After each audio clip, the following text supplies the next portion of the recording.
It is a critical industry for Maine, and the men and women who work to build and repair the ships and subs that protect America hope that a first impression is going to be a lasting one. The Secretary of the Navy paid a visit to vacation land today, but it was all business, with potentially billions of dollars at stake down the road. Navy Secretary Ray Mabus visited both the Portsmouth Naval Shipyard in Kittery and Bath Iron Works in Bath today. We have team coverage on this visit, starting with Doug Ray, who's live across the river in Portsmouth. Doug? Well, Greg, Secretary Mabus very impressed with what he found on his first official trip as Naval Secretary. The Secretary obviously choosing Maine as his first stop. Maine, of course, plays a vital role in the development and maintenance of Navy vessels. The Secretary had lots of good things to say about how the facilities in Maine are run and for the highly skilled employees that help build and maintain that fleet. We wouldn't have as many of our submarines patrolling today, and that's a matter of national security. I'll spend all day tomorrow marking up the Armed Services Defense Authorization Bill, and I know we have some things in there to support the yard even more, to make sure we can continue to do the construction that's been going on here and expand the facilities. So I'm very excited about supporting that. Congresswoman Chellie Pingree talking about Portsmouth Naval Shipyard expecting to receive tens of millions of dollars to modernize and expand in the new defense appropriations bill. Those efforts are expected to lead to approximately 1,000 new jobs over at the Portsmouth Naval Shipyard, as many as 450 new jobs, quite possibly this year. You can say that this facility in the past few years has done quite an about-face. We are live here in Portsmouth. I'm News 13's Doug Ray. Greg, we'll send it back to you. Yeah, and a welcome one as well, Doug. Thank you so much. Live in Portsmouth for us tonight. Well, first impressions may have actually saved the shipyard. You may recall 4 years ago this month, a sea of yellow greeted 4 members of the BRAC Commission.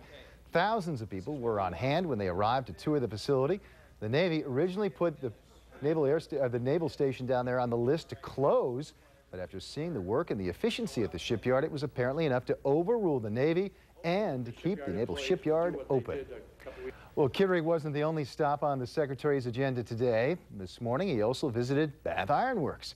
The Secretary toured the facility alongside Senator Olympia Snowe and Congresswoman Shelley Pingree, showing how this is truly a bipartisan mission for Maine. News 13's Catherine Parada continues our team coverage with that part of the story. It's very important to everybody to see that there is some serious interest in this shipyard. It's the mainstay of this area, obviously. It's the place where Richard Reed worked for about 6 years. Today, the retired BIW worker spoke fondly of the shipyard, and he couldn't have been happier about this morning's guest of honor. I think that it will be a big boost for BIW. I can hope that the Secretary will find that what BIW has to offer here will continue to allow the Navy to award the contract to BIW. U.S. Navy Secretary Ray Mabus arrived at the gates of BIW around 8 o'clock this morning, touring the facility for the first time with Senator Olympia Snowe and Congresswoman Shelley Pingree. And it seems the shipyard made a good first impression. The thing that impressed me the most, with all the amazing buildings, with all the incredibly complex systems, was the skill and dedication of this workforce. The Secretary's visit comes amid trying times at the shipyard, with many workers facing temporary layoffs. Today, Mabus couldn't promise smooth sailing for the shipyard, but did praise BIW for cutting costs and increasing efficiencies, something many hope will continue to build a strong relationship between Bath and the Navy. America needs these ships. The Navy needs these ships.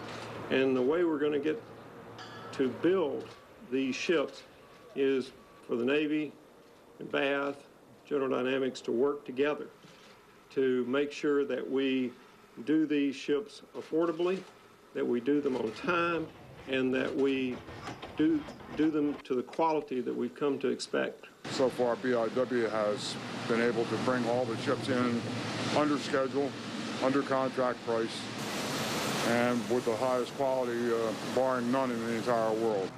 In Bath, Catherine Parada, News 13.